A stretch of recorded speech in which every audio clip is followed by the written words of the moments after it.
Ash Ketchum er en dreng fra byen Pallet. Pokémon er en serie om Ash Ketchum.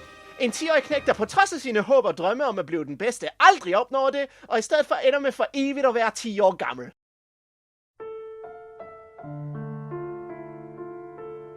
Baseret på de klassiske japanske Gameboy-spil fra Nintendo, hjalp Pokémon-tegnefilmen, eller animeen, som nørder kalder japanske tegnefilm, med at gøre serien til et verdensomspændende fænomen, som over 20 år siden sin skabelse stadigvæk bliver spillet og set af både børn og voksne. Også rigtige voksne, som mig! Den klassiske første sæson af serien er nu på Netflix, og efter at have set det meste af det igennem igen, synes jeg stadigvæk, den holder ret godt. Åbenbart, når man er 10 år gammel i den her verden, bliver man smidt ud af sit eget hus og bliver sendt ud for at tage på rejse alene, fordi ens enlige mor ikke har penge til at tage sig af sit barn. De kan sgu klare det selv, kan de! I samfundsnasser! Så ud med dig, vælg et dyr, få det til at slås mod andre dyr og blive verdensmester! Din samfundsnasser! Som hjemløst barn er Ash et stadig røvhul, som børn jo præcis er. Ash! Vil det ikke være meget klogere, hvis du bare bad mig om at hjælpe? Det der pjat, du er i gang med, er da totalt rablende vanvittigt. Glem det. Jeg vinder uden din hjælp. Huh? Han prøver at gøre sit bedste, men kommer for det meste igennem den første del af serien med held. Onyx bliver svækket, hvis den får vand på sig. Brock og Misty, to erfarne Pokémon-styrkecenterledere, bliver hans guide på denne rundtur igennem Kanto, og sørger for, at han ikke slår sig selv ihjel, og hjælper ham med at blive en bedre Pokémon-træner. Især Misty er en skøn karakter, som ofte med vilje taler ned til Ash for at pisse ham af. Nå, Ash, er du allerede bange? Hold op! Du er så stor i munden. Men når det går op for dig, hvor svært det er at få emblemer, bliver du bange. Måske skulle du bare droppe det. Det er jo også os, der har foræret dig de emblemer, du har. Bare hold din mund! Smut nu over i styrkecenteret og bevis, hvor sej du er. Ash, hvis du virkelig synes, hun er så irriterende, så giv hende dog den der nye cykel. Nu skal du ikke glemme min cykel, Ash Ketchum. Jeg bliver ved med at følge efter dig, til du betaler. Den kan ikke være så dyr igen, kan den? Jo. Jo, det kan den. I slutningen af den første serie er Ash blevet til en erfaren træner, selvom man taber i ligaen. Bedre held næste gang. Eller næste 6 gange. Nej. Ash må bare ikke vinde. Han er for det evigt en 10-årig taber. Der var nogen, der syntes, at Pokémon var lidt for meget af en reklame. TV2 var nødt til at fjerne Hvem er den Pokémon? delen af serien, efter det blev troet at være en skjult reklame, da tegnefilmen og Pokémon-produkterne var lanceret nogenlunde samtidig i Danmark. Men ja, bla bla bla, succesfuld serie betyder flere penge betyder mere markedsføring, og det er hjernevask til børn, og det betyder selvfølgelig en film. Eller 2, eller 3, eller 19, men lad os kigge på den første. De første Pokémon-film fik også dårlige anmeldelser på samme grundlag som tv-serien, at det bare var en reklame. Prøv at se den her anmeldelse fra da filmen kom ud. Wow, er børn dumme? 2D-manipulation. Billet til en reklameblok? No mercy, no mercy. Måske var store legetøjsbaserede serier ikke så udbredt i Danmark på det tidspunkt, som de var i USA, men serier fra 80'erne som Ninja Turtles og Transformers var alle sat på tv for udelukkende at sælge legetøj. Men nu er de også en reklameblok i biograferne, og det får da relativt rimelige anmeldelser. Whatever. Lad os anmelde den her film. Vi starter i et laboratorie ude på en ø, hvor forskere er i gang med at prøve at lave den stærkeste Pokémon ved hjælp af DNA fra Mew, den sjældneste Pokémon. Så det er bare sådan set Jurassic World. Klonen hedder Mewtwo, og da den vågner og springer sin tube i stykker, gratulerer forskerne sig selv for et godt stykke arbejde. Disse mennesker, de er ligeglade med mig. Nu kan vi snart begynde at udvikle Mew 3. Jeg ville nok være skræmt for videre sans, hvis et levende supervåben sprang ud af sit fangeskab lige foran mig. Er jeg blot et eksperiment? Et hjælpeløst forsøgsdyr? Guys, jeg tror altså, I måske bør...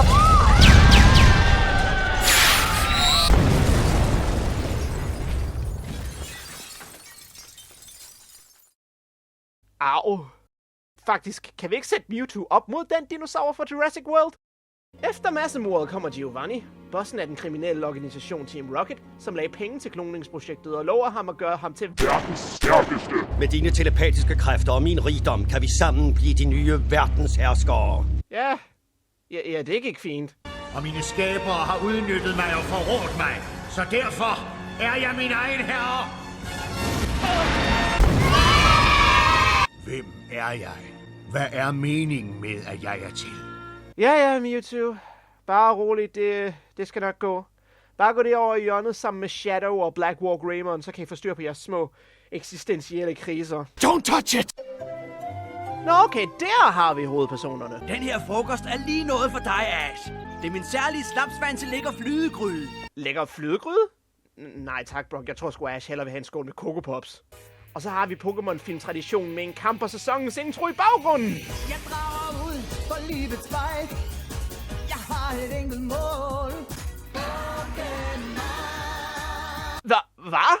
3 Pokémoner på én gang? 3 mod 3 blev først introduceret 10 år senere. Han snyder! Ash, snyd igen!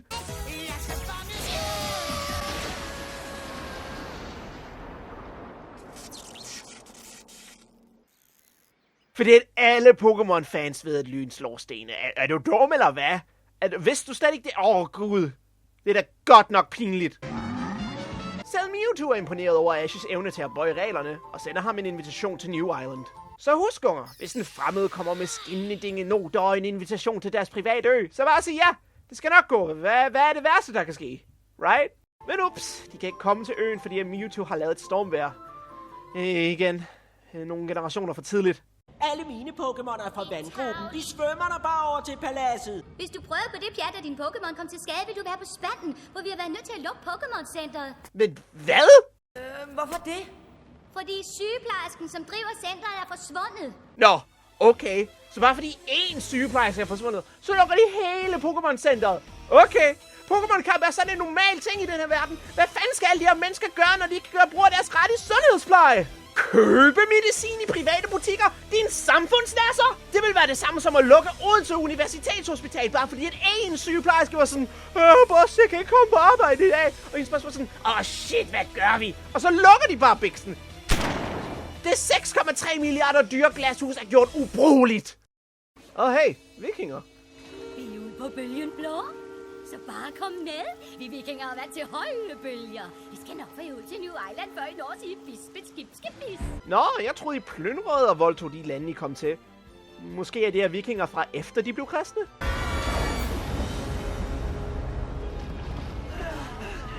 Nå, vent, det er bare Team Rocket. Jeg troede, de plyndrede og voldtog. Der er et par fejl i filmen, for eksempel med Gyarados her. Blåmund, gulmund. Animationsfejl er normale i tegnefilm, men det er lidt ærgerligt at se en biograffilm, hvor det er meningen, at det skal vises på et kæmpe lærred. Der er nogle andre mere direkte fejl, som for eksempel, I don't know, hele moralen i filmen. Jeg blokerer Pokémonernes særlige evner med mine telepatiske kræfter. Nu skal den sande sejr her findes. Afsted! I mod slutningen af filmen er der en stor hand-to-hand hardcore melee combat battle, som er meget mere voldelig end de normale Pokémon-kampe. Jeg kan få det til at virke meget mere makabert.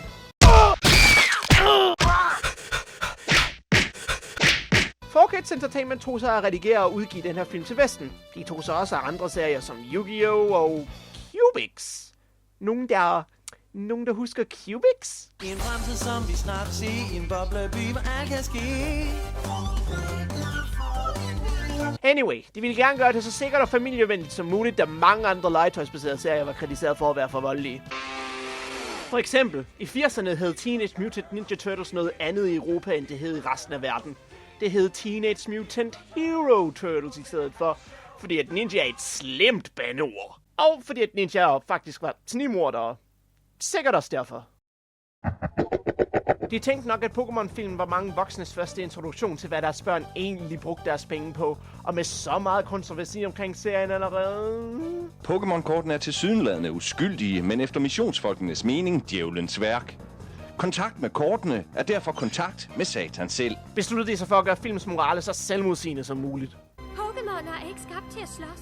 Hvorfor kan Mewtwo ikke forstå, at det er forkert at tvinge Pokémonerne til at slås sådan her? Det her beviser bare, at det er forkert at slås. Nå, så i Pokémon er det forkert at slås. Ash, hvad er det lige, I har gjort imod Team Rocket i næsten 20 år efterhånden?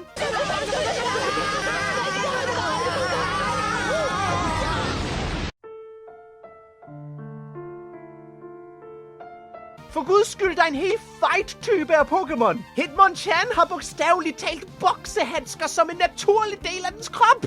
Hvis fight-Pokémoner ikke kan kæmpe, hvad fanden er meningen med deres liv så? Det var en af de ting, som trak filmen ned for mange anmeldere, men det ændrer ikke på, at 4Kids tjente kassen på den.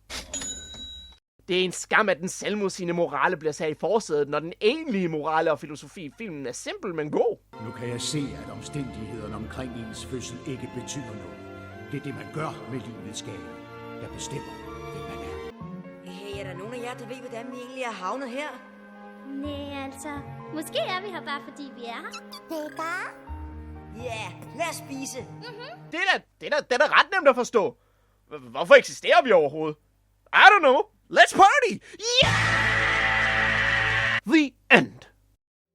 På hjemmevideoudgaven af filmen blev der lavet en ekstra kortfilm, der forklarer Mewtwo's baggrundshistorie lidt dybere. Den er interessant, men jeg føler ikke, den er absolut nødvendig for at nyde filmen. Den handler om lederen af kloningsprojektet, der skabte Mewtwo, og om hvordan han havde håbet på at kunne bruge deres forskning til at genskabe deres døde datter. Jeg synes stadigvæk, det her er en fin film, men man skal helt klart allerede have en forkærlighed for tv-serien for at kunne nyde den. Tag den mere som et forlænget afsnit af serien, i stedet for en rigtig film. Der er rygter omkring en live-action Pokémon-film, men pas på, hvad du ønsker. For guds skyld. Men for os børn og fans var det fantastisk at se de mysterier, som både tv-serien og spillene havde bygget op omkring Mew og Mewtwo blev afsløret. Mewtwo er sej. Der er en grund til, at de bliver ved med at bringe ham tilbage. I Smash Brothers, i Pokémon X og Y, og som en pige. Vent. Jeg snakker bare om, hvor meget jeg kan lide den her Pokémon. Hvad nu, hvis alle de anmeldere havde ret? Hvad nu, hvis Pokémon faktisk er hjernevask? Hvad nu, hvis meningen med det hele var bare at blive ved med at sælge os legetøj? Hugge os på Pokédrugget, da vi var små, så vi bliver loyale forbrugere, når vi bliver voksne, så vi bare køber alle de nye ting, fordi det er Pokémon, uden at tænke på selve kvaliteten af produkterne, men bare fordi vi kunne lide det, da vi var børn!